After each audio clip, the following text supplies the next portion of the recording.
Kozhikode corporation deputy mayor Musafir Ahammed ഉൾപ്പെടെ LDF സ്ഥാനാർത്ഥികൾ അയോഗ്യതയുടെ ഭീഷണിയിലാണെന്നാണ് DCC പ്രസിഡന്റ് കെ പ്രവീൺകുമാർ പറഞ്ഞത്. കോർപ്പറേഷൻ പ്രോഗ്രസ് കാർഡ് വിതരണം ചട്ടലംഘനമാണെന്ന് ജില്ലാ കളക്ടർ കണ്ടെത്തിയതാണ്. കോഴിക്കോട് കോർപ്പറേഷൻ UDF പിടിച്ചെടുക്കുമെന്നും കെ പ്രവീൺകുമാർ മീഡിയ വണിനോട് പറഞ്ഞു.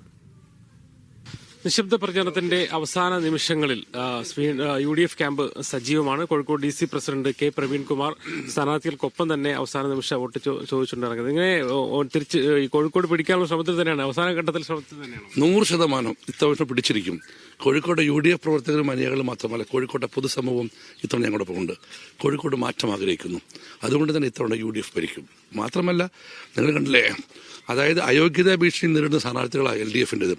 ഡെപ്യൂട്ടി മേയറായ മുസാഫിർ അഹമ്മദ് വരെ ചട്ടലംഘനം നടത്തിയെന്ന് കലക്ടർ റിപ്പോർട്ടിലിരിക്കുക. കോർപ്പറേഷന്റെ പ്രോഗ്രസ് കാർഡ് വോട്ടർമാർക്കിടയിൽ വിതരണം നടത്തിയത്, തിളക്കം എന്നുള്ള പ്രസ് നടത്തിയത് ചട്ടലംഘനമാണെന്ന് കലക്ടർ പറഞ്ഞ സാഹചര്യത്തിൽ അവരൊക്കെ തന്നെ അയോഗ്യതാ ഭീഷണിയിലാണ്. ഒരു ഇലക്ഷനിൽ പോലും ഇങ്ങനൊരു ഗതികേട് CPM ഉണ്ടായിട്ടില്ല. അയോഗ്യതാ ഭീഷണി നേടുന്ന സ്ഥാനാർത്ഥികളുമായിട്ടാണ് CPM അവസാന ഘട്ടത്തിൽ പോയിക്കൊണ്ടിരിക്കുന്നത്. ഇപ്പോൾ കോർപ്പറേഷനുണ്ട്, ജില്ലാ പഞ്ചായത്ത് ഉണ്ട്, ഇതിന്റെ എല്ലാം ഒരു പിടിക്കുമെന്ന് ആദ്യം പറഞ്ഞിട്ടുണ്ട്. അതുകൊണ്ട് അവസാനം ചോദിക്കുകയാണ്, എന്താണ്? ഒരു സംശയവും വേണ്ട, കോഴിക്കോട് ജില്ലാ പഞ്ചായത്ത് ചരിത്രത്തിൽ ആദ്യമായി UDF ഭരിക്കും. അരപ്പതിറ്റാണ്ട് ശേഷം നഗരസഭ ഭരിക്കും. ഈ ജില്ലയിലെ ഭൂരിഭാഗം ഗ്രാമപഞ്ചായത്തുകളും ഇത്തവണ ഭരിക്കാനുള്ളത് UDF ആയിരിക്കും.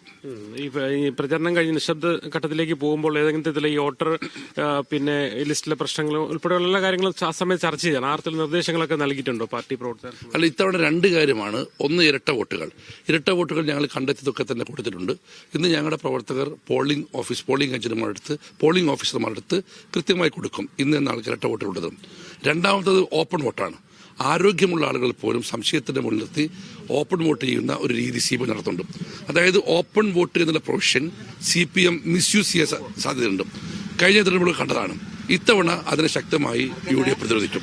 എല്ലാ ഞങ്ങളുടെ പോളിംഗ് ഏജന്റുമാർക്കും അത് നിർദ്ദേശം കൊടുത്തിട്ടുണ്ട്. ജില്ലാ ഇലക്ഷൻ ഓഫീസറായ കലക്ടർക്ക് ഞങ്ങൾ ഇതിന് നിവേദനം കൊടുത്തിട്ടുണ്ട്. ഈ ഓപ്പൺ വോട്ട് പ്രൊവിഷൻ മിസ്യൂസ് ചെയ്യപ്പെടുന്നുള്ള കൃത്യമായ പെറ്റീഷൻ ഞങ്ങൾ കലക്ടർക്ക് നൽകിയിട്ടുണ്ട്. നന്നായി പോകുന്നു സാർ. പൂർണ്ണമായ ആത്മവിശ്വാസത്തിലാണ്. നല്ല പ്രതികരണമായിരുന്നു ജനങ്ങളുടെ ഭാഗത്തുനിന്നും. അതുകൊണ്ട് തന്നെ ഞങ്ങളും പ്രതീക്ഷയിൽ തന്നെയാണ്. പ്രതീക്ഷയല്ല, ഉറപ്പിൽ തന്നെയാണ്. ഞാൻ ഇന്നലെ എല്ലാ ചാനലിലും പറഞ്ഞതാണ്.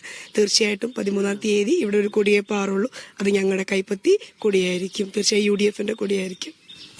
തീർച്ചയായും UDF ക്യാമ്പ് വലിയ ആത്മവിശ്വാസത്തിൽ തന്നെയാണ്. മാത്രമല്ല, ഏറ്റവും അവസാന നിമിഷം വോട്ടർ ലിസ്റ്റുമായി ബന്ധപ്പെട്ട പ്രശ്നങ്ങൾ കൂടി മുൻനിർത്തിക്കൊണ്ടുള്ള ജാഗ്രതാ നിർദ്ദേശങ്ങളും പാർട്ടി പ്രവർത്തകർക്ക് നൽകിയിട്ടുണ്ട്. ഷബീർ കല്ലിനൊപ്പം മുഹമ്മദ് അസ്ലം, മീഡിയ 1 കോഴിക്കോട്.